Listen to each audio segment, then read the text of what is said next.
안녕하십니까. ERP 정보관리사를 소개해드릴 김성경 강사입니다.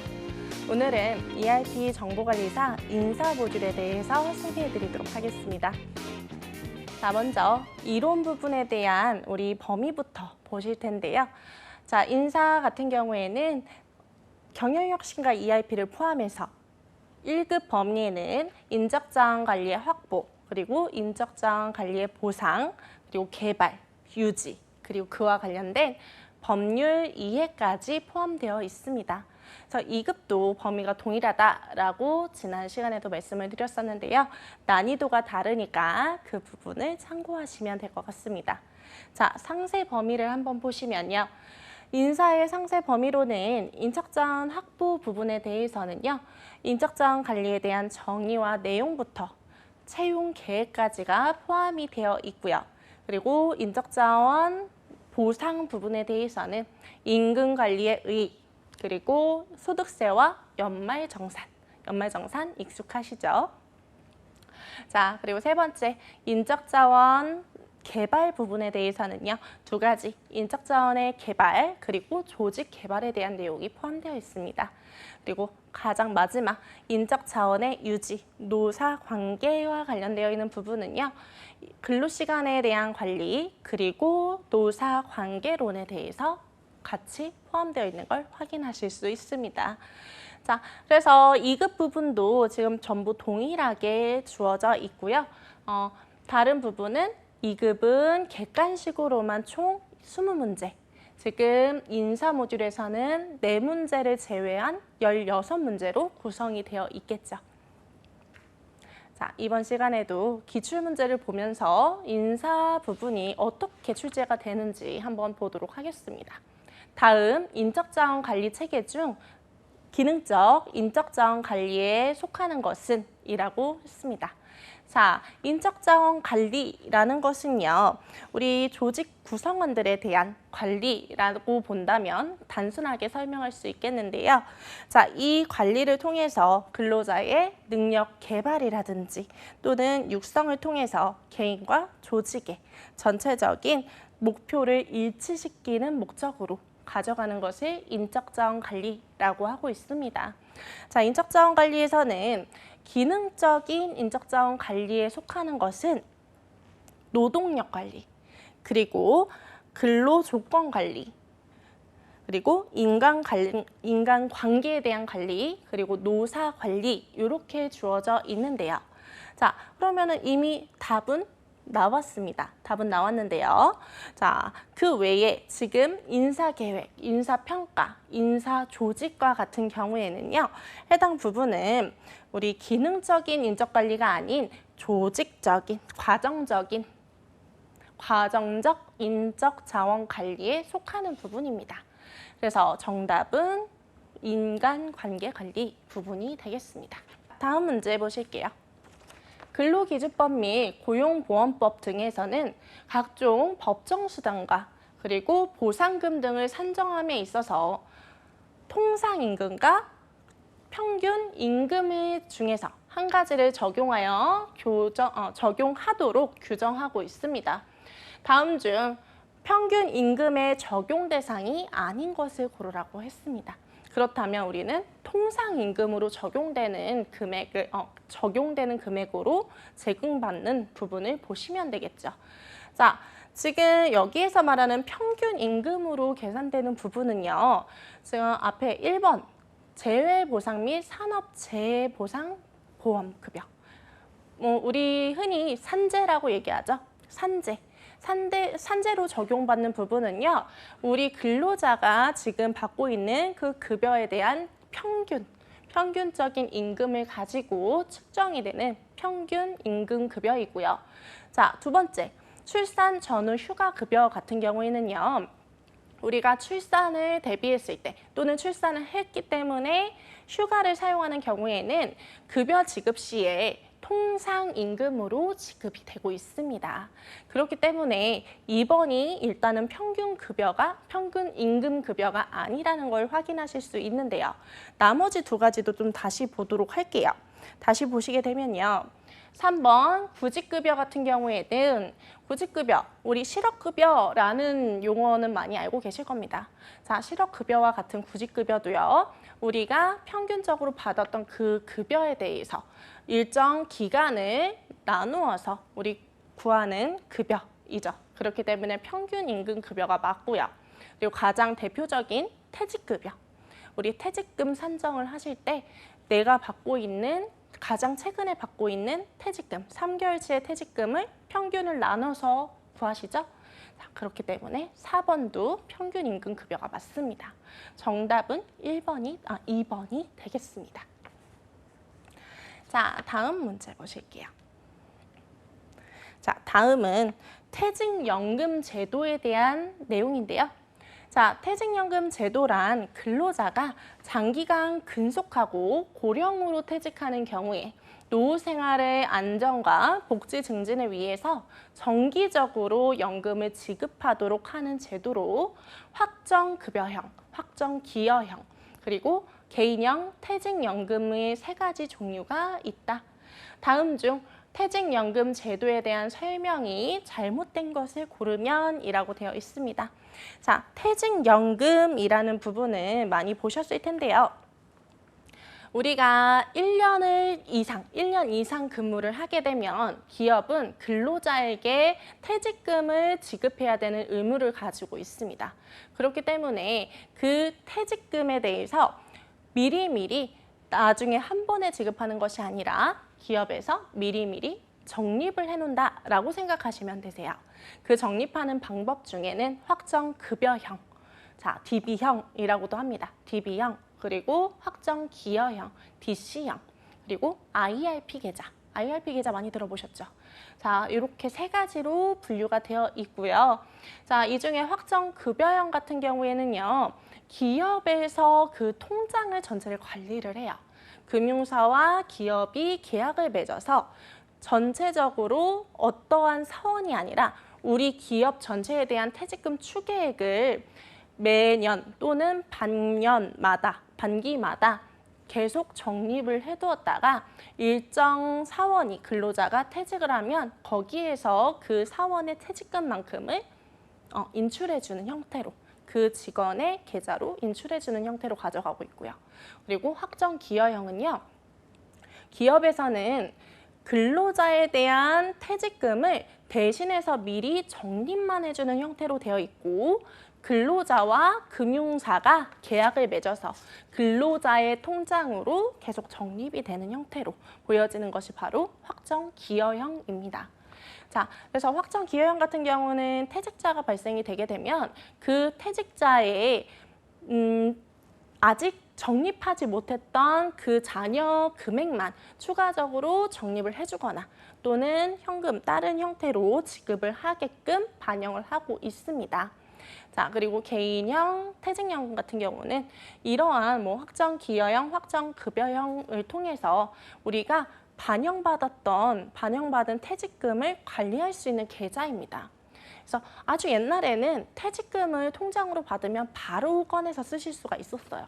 근데 이제는요, 퇴직연금 제도에 따라서 무조건 은행에 가셔서 그 연금을 해지하셔야 합니다. 그렇지 않으면 계속 적립해서 연금처럼 쌓아놓을 수 있게끔 보실 수 있습니다. 자, 그래서 한번 보겠습니다. 자, 1번 확정급여형 퇴직연금 제도의 경우에는 일반적으로 퇴직급여액은 31분의 평균 임금의 근속연수를 곱한 금액이다. 네, 요거는 맞는 설명이고요. 자, 2번째.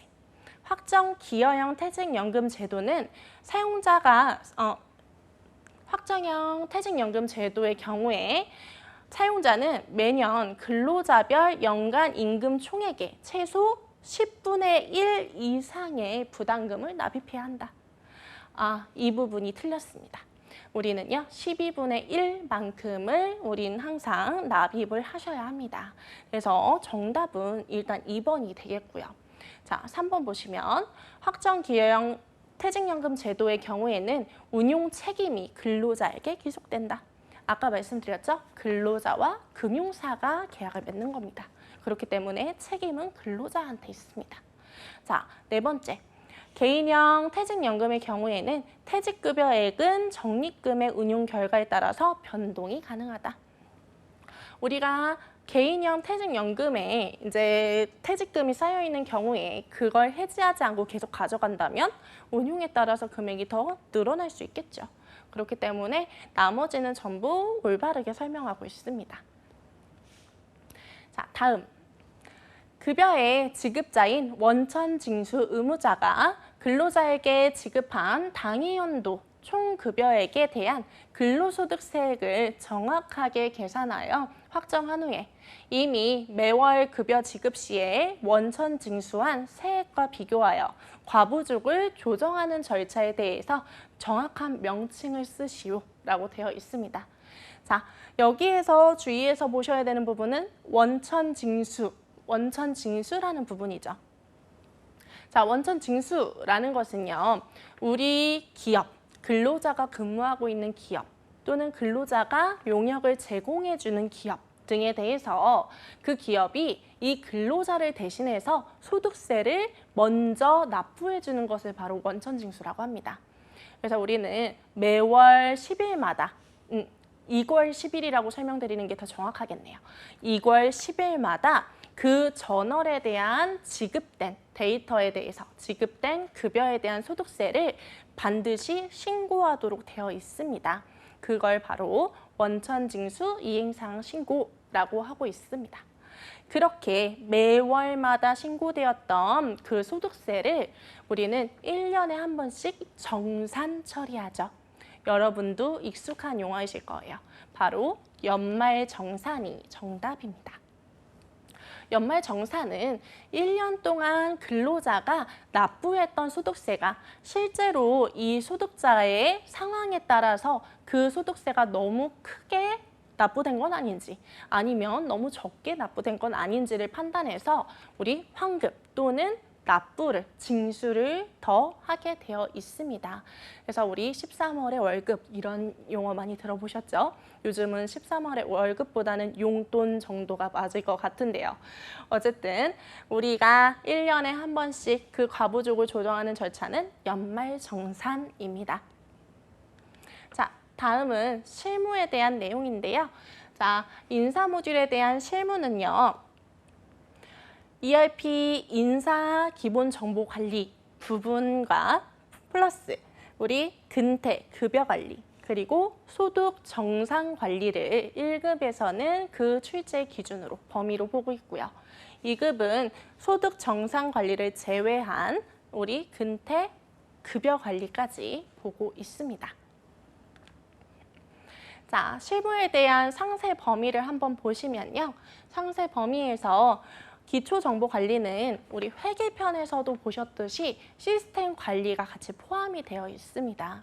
근데 인사 같은 경우에는 시스템 관리에서 우리가 무언가를 설정하시고 하는 부분보다는 기초환경 설정이라는 우리 인사급여 관리 모듈 안에서 더 많이 출제가 되고 있으니 참고하시고요. 자, 두 번째 근태급여 관리 부분은요. 인사관리, 급여관리, 그리고 사회보험관리, 전표관리, 일용직 관리라고 전부 다르게 구분이 되어 있습니다. 전부 다르게 구분이 되어 있어요. 제가 회계를 설명드릴 때는 하나의 폴더 안에 전부 다 들어가 있기 때문에 이렇게 조금 패스하면서 말씀을 드렸던 부분도 있는데 이런 내용들이 있으니까 참고해서 보셔야 하고요. 그리고 소득 정상 관리는요. 우리 세금 신고 등에 관련되어 있는 부분이다 라고 보시면 돼요. 그래서 연말정산관리, 퇴직정산관리, 그리고 세무관리가 포함이 되어 있습니다. 2급은 하단 부분을 제외하고 우리 근태급여관리까지 적용을 하고 있죠. 자, 이번에도 이렇게 우리가 사용하셔야 되는 메뉴들을 전부 캡처를 해봤는데요. 자, 아까도 말씀드렸지만 시스템 관리 쪽에서는요. 인사에 대한 기본 정보 관리로 활용할 수 있는 부분은 사업장 등록, 사업장 등록 또는 부서 등록, 사원 등록 이렇게 3가지 정도를 보실 수 있을 것 같고요. 네, 사용자 권한 설정도 같이 보시긴 하셔야겠네요. 이 정도 4가지 정도의 메뉴가 포함이 된다라고 보시면 되겠고요. 그리고 기초환경 설정을 보실 수 있습니다. 자, 이 기초환경 설정이라는 것은 인사급여 관리, 그러니까 인사 모듈을 사용을 하시려면 필수적으로 꼭 첫 번째로 세팅을 하셔야 되는, 우리가 꼭 입력을 하셔야 되는 내용들이에요. 그래서 인사기초 코드 등록부터 시작해서 인사급여 환경 설정, 그리고 사회보험 환경 등록, 지급공제 항목 등록, 이러한 순서로, 또는 뭐 순서가 이제 반대로 가셔도 크게 문제는 없지만 저 같은 경우에는 하단부터 위로 순서로 세팅을 먼저 해놓는 편이에요. 그래서 우리가 기본적으로 사용해야 되는 코드들이 어떤 게 있고, 그리고 그러한 코드들을 이용하기 위해서는 어떤 환경 설정을 해야 하고, 이러한 내용들을 먼저 체크하셔야 됩니다.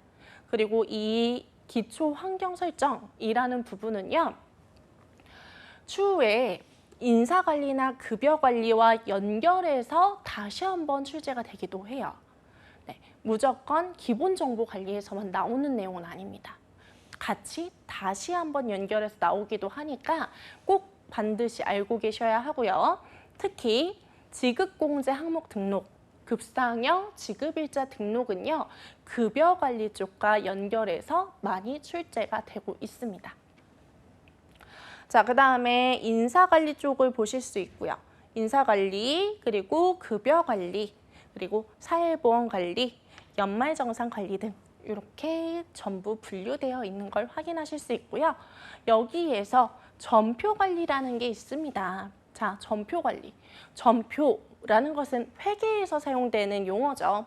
회계에서 사용되는 용어인데 인사에서 전표 집계 및 생성 과 같은 전표라는 용어가 있다는 점은 우리가 급여 데이터를 작업을 마감을 했을 때 그 데이터를 기본적인 설정에 따라서 회계 전표 입력으로 연동시켜서 전송할 수 있구나 라고 생각하셔야 합니다.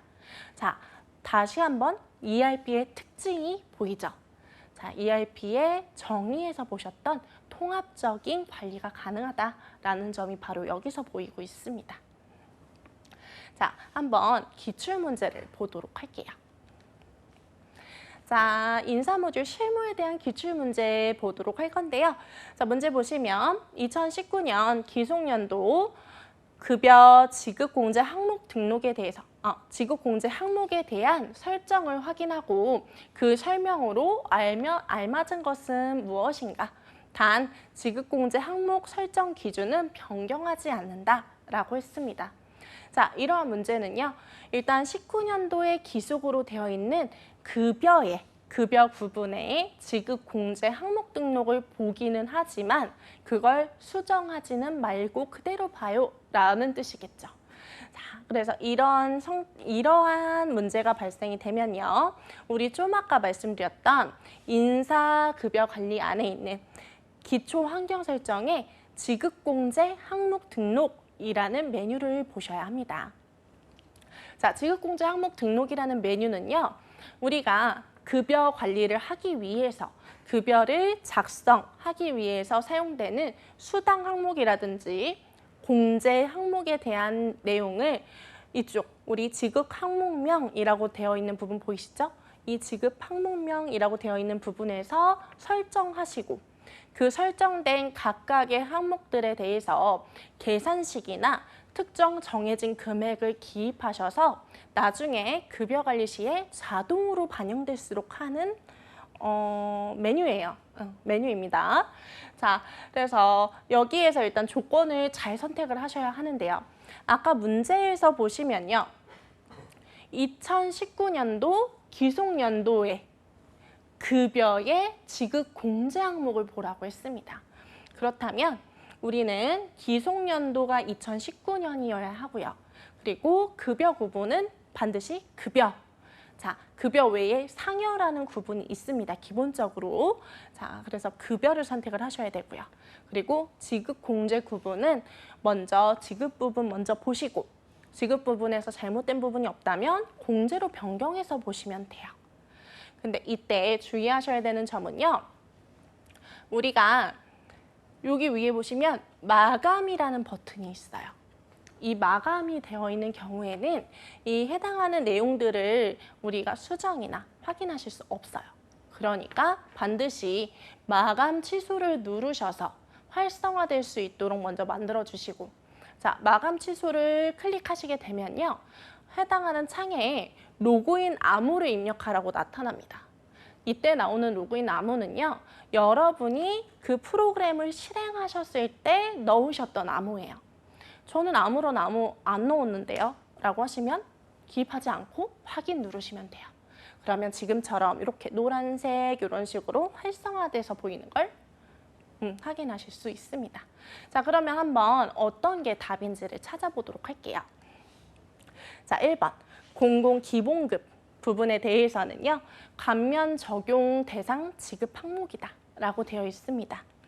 자, 저희가 지금 이게 움직이는 화면이 아니다 보니까 기본급이라는 부분을 선택을 하셨을 때 봐야 되는 부분만 설명을 드리도록 할게요. 자, 기본급 부분을 설명을 하시게 되면요, 우리 여기 감면 여부가 부 어떠한 형식으로 되어 있는지를 확인하셔야 되는 문제예요. 보기는 그렇고요. 그래서 지금 대상 지급 항목이다 라고 되어 있는데, 사실 이 문제의 이 보기는 맞는 설명입니다. 이 부분을 보여드리지는 지금 못하지만 맞는 설명으로 기본급은 감면 여부가 여라고 되어 있어요.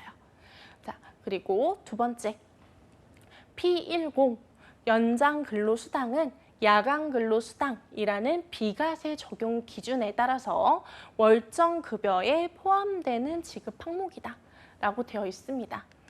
자, 연장 근로수당 바로 기본급 아래에 있는 내용인데요. 여기서 확인하셔야 되는 부분은 과세 구분이 비과세로 되어 있고요. 비과세로 되어 있고, 비과세 유형에 좀 아까 우리 보기에서 보셨던 야간 근로수당이라는 유형이 포함이 되어 있으셔야 합니다. 그리고 월정 급여 부분을 확인을 해주셔야겠죠. 그래서 지금 연장 근로수당에 대한 부분도 맞게 설명을 하고 있습니다. 자, 다음 3번 P30 근속수당 부분에 대해서는요, 수습 적용에 대해서 미지급 항목이다 라고 되어 있습니다. 자, 근속수당, 지금 제가 캡처한 화면이 바로 근속수당에 대한 화면인데요. 자, 근속수당을 봤을 때 수습 적용이 미지급되어 있는 걸 확인하실 수 있죠. 네, 미지급 처리가 되어 있기 때문에 지금 전체 보기 중에서 올바르게 설명한 것은 바로 3번이 되겠습니다. 3번이 됩니다. 자, 그리고 4번 부분을 보시게 되면요, P50번 식대 보조비는 부서별로 분류되어 차등 지급되고 있다라고 되어 있는데요. 자, 식대 보조비 같은 경우에 이제 보시면 지금은 설정이 되어 있지 않습니다. 그죠? 식대 보조비가 설정되어 있지 않아요.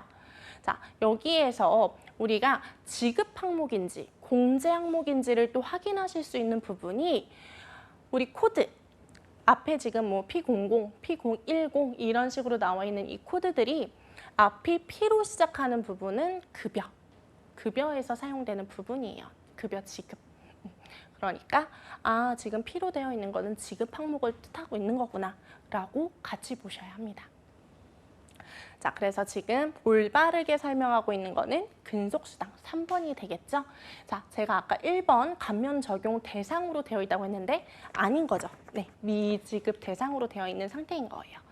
기본급 감면 여부가 부로 되어 있는 상태다 라고 보셔야 합니다.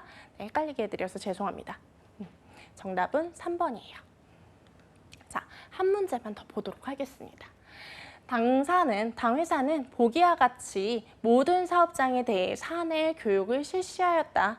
해당 교육 대상자들의 평가를 확인하고 평가 결과가 상 및 중이 아닌 교육 대상자는 누구인가? 자, 이 부분은 우리 인사관리 안에 속해 있는 교육관리와 관련되어 있는 문제입니다. 자, 보기를 먼저 보실게요. 자, 보기를 보시면요.